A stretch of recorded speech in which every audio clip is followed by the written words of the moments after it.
हम एक एग्जाम्पल लेके चल रहे हैं जिसमें हम आपको जाने वाले पार्टनर के कैपिटल अकाउंट को कैसे बनाना है उसको समझाएंगे। तो यहाँ पर हमने एक एग्जाम्पल लिया है, उस एग्जाम्पल में आप देख पा रहे हो कि हमने बैलेंस शीट ली है, उसमें चीज़ें डाली हैं, कैपिटल अकाउंट बनाएंगे। कुछ हमने एडजस्टमेंट्स ली हैं। एडजस्टमेंट कह रही है कि सैलरी बी को दी जाएगी 12,000 पर मंथ के हिसाब से। बी इसमें रिटायरिंग पार्टनर होगा और डेथ हो रही है बी की यहाँ पर 30 जून 2016 को, और जो करंट ईयर हमारा एंड हो रहा है वो 31 मार्च 2016 को हो रहा है। तो प्रीवियस ईयर मतलब 15-16, और उसकी डेथ जो हो रही है वो 16-17 में हो रही है। तो यहाँ पर उसकी डेथ हो गई। इंटरेस्ट ऑन कैपिटल देंगे उसको हम। प्रॉफिट ऑन रेवोल्यूशन हमने आपको दे दिया है। ओल्ड रेशियो उनका दिया गया है, और गुडविल फर्म की दी गई है। वैल्यूड जब भी लिखा हो तो फर्म की हो गई। Deceased partner share of profit up to the date of death on the basis of last year profit. तो हमने यहाँ पर टाइम के बेस पे लिया है, प्रॉफिट के बेस पे लिया है। इन सारी चीज़ों को भी यहाँ पर कैसे दिखाएंगे वो हम देख लेते हैं। सबसे पहले आप लोगों को पता है कि कैपिटल अकाउंट में बैलेंस बीडी होगा, तो चूंकि हम केवल बी का कैपिटल अकाउंट बना रहे हैं तो केवल बी का ही हमको कैपिटल लेना है। उसके अलावा जो भी चीज़ें बी से रिलेटेड हैं वही इसमें जाएंगी और कुछ नहीं जाएगा। हमने आपसे लास्ट वीडियोज़ में बताया था कि पहले बैलेंस बीडी लेना है कैपिटल अकाउंट में, फिर हम लिया करेंगे रेवोल्यूशन। तो रेवोल्यूशन का इसमें प्रॉफिट है, तो प्रॉफिट हमारे बाई साइड बटेगा बाई रिवैल्यूएशन अकाउंट के नाम से। 6000 है, रेशियो है 1, 2 और 3। तो रेशियो के हिसाब से अगर हम बांटें तो बी का हिस्सा जो है वो 2000 आएगा, हमें केवल बी का हिस्सा लेना है। फिर हमने आपसे कहा था कि 7 चीज़ें इसमें से बांटी जाती हैं, उस 7 में से हमारे पास केवल 2 चीज़ें अवेलेबल हैं, उन दोनों को हम क्रॉस में बांट देंगे। तो जनरल रिजर्व हमारा बाई साइड जाएगा, बाई जनरल रिजर्व 18,000 है, जिसमें बी का शेयर जो आएगा वो इसका हम जब 18,000 इंटू 2/6 करेंगे तो ये 6,000 आ जाएगा। तो हमारे ये बी का शेयर आ गया। अब इसके बाद हमें यहाँ पर गुडविल को लेना है। तो गुडविल चूँकि क्रॉस में चलेगी तो टू गुडविल जो पुरानी गुडविल है जिसको हमें राइट ऑफ करना है, तो गुडविल हमारी जो जाएगी वो 12,000 है। 12,000 को अगेन फिर हम 2/6 में बांटेंगे तो 4,000 आ जाएगा। ये हमने क्रॉस मल्टीप्लाई कर लिया। अब हम बात करते हैं जो डेथ के स्पेशल केस की बातें हैं, जैसे कि सबसे पहले हमने कहा था कि profit and loss suspense account. तो यहाँ पर लिखा जाएगा by profit and loss suspense account. अब इसकी प्रॉफिट की कैलकुलेशन होगी। तो इसमें कहा गया है कि प्रॉफिट हमें लास्ट ईयर का दिया गया 18,000, प्रॉफिट के बेस पे लेना है, इनटू हमने आपसे कहा था पीछे भी time, profit into time into share. तो टाइम यहाँ पर डेथ पीरियड हमें देखनी पड़ेगी कब तक की है, तो 30 जून 2016। लास्ट बैलेंस शीट की डेट है 31 मार्च 2016। तो यहाँ से लेके यहाँ तक अगर हम देखें तो अप्रैल मई जून अगेन 3 महीने लिए हमने।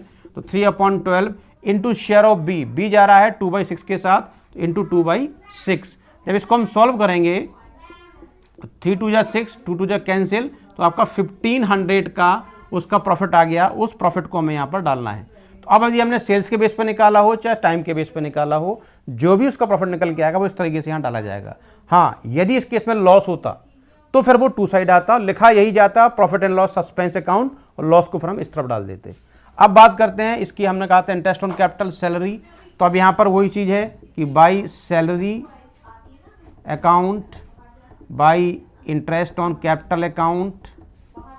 जो भी चीज़ें पार्टनर को दी जाएंगी वो इस तरफ, सैलरी है, कमीशन है, इंटरेस्ट ऑन कैपिटल इस तरफ आएगा। यदि इंटरेस्ट ऑन ड्राइंग होता तो वो इस तरफ आता, और वो भी 3 महीने का ही निकाला जाएगा। तो salary, interest on capital and commission वो हम करंट ईयर का दे रहे हैं, तो वो हमें डेथ पीरियड का कहते हैं टाइम, उसको हमें इसी डेथ पीरियड के टाइम पे निकालना पड़ेगा। अब यहाँ पर हम सैलरी की बात करें अगर उसकी, तो उसकी जो सैलरी है वो 12,000 पर एनम के हिसाब से है, और यहाँ पर डेथ पीरियड केवल 3 महीने का है। इस केस में शेयर की ज़रूरत नहीं है क्योंकि ये उसी का हिस्सा है ऑलरेडी 12,000। तो मल्टीप्लाई करके जब हम निकालेंगे तो 3,000 आ जाएगा, और उसकी सैलरी हो जाएगी 3,000। अब हम बात करेंगे इंटरेस्ट ऑन कैपिटल की। तो इंटरेस्ट ऑन कैपिटल में भी पर एनम वर्ड लगा है। तो पर एनम मतलब ये उनकी इंटरेस्ट ऑन कैपिटल, तो बी की उठाएंगे खाली हम 36,000। तो इंटरेस्ट ऑन कैपिटल की अगर हम बात करें आईओसी की, तो that is 36,000 into 10/100 into time factor हमें यहाँ भी लेना पड़ेगा। तो इसके हिसाब से जब हम कैलकुलेट करेंगे तो ये निकल के आएगा 900 रुपीज़ उसका इंटरेस्ट ऑन कैपिटल आ गया। तो वो 900 उसकी इंटरेस्ट ऑन कैपिटल आ जाएगी। अब इसी प्रकार से पहले हम गुडविल को भी डिस्ट्रीब्यूट करेंगे। तो गुडविल का जैसे रिटायरमेंट में सिस्टम था वही चलेगा कि बाई बचे हुए पार्टनर का नाम आएगा बाई एज कैपिटल अकाउंट और बाई सीज कैपिटल अकाउंट। ये दोनों ही पार्टनर जो बचे हुए पार्टनर हैं वो गेयरिंग रेशियो में गुडविल को देंगे जाने वाले पार्टनर को। 20 में जा रहा है तो बी का जो शेयर है वो गुडविल में निकालना पड़ेगा हमको। गुडविल टोटल हमको क्वेश्चन में दी गई है 20,000 की, तो 20,000 की गुडविल में पहले हम जाने वाले पार्टनर का जो शेयर है 2/6 वो निकालेंगे, 6,666.67, ये हमारा गुडविल उसका हिस्सा आ गया।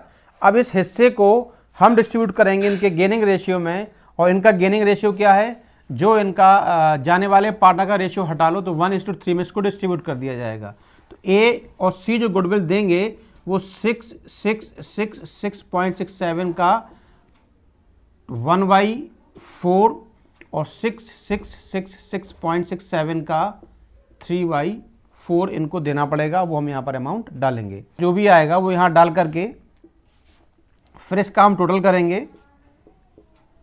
टोटल को यहाँ डाल करके इसका जो डिफरेंस आएगा उस डिफरेंस को हमें यहाँ डालना होगा, और उसका नाम होगा बीज एग्जीक्यूटर अकाउंट, क्योंकि जब बी की डेथ हो गई है तो बीज लोन अकाउंट यहाँ पर नहीं आएगा, यहाँ पर आएगा बीज एग्जीक्यूटर अकाउंट। तो ये लास्ट में हमें इसको कंपाइल करना पड़ेगा। तो ये हमारा डेथ ऑफ पार्टनर खत्म हो गया।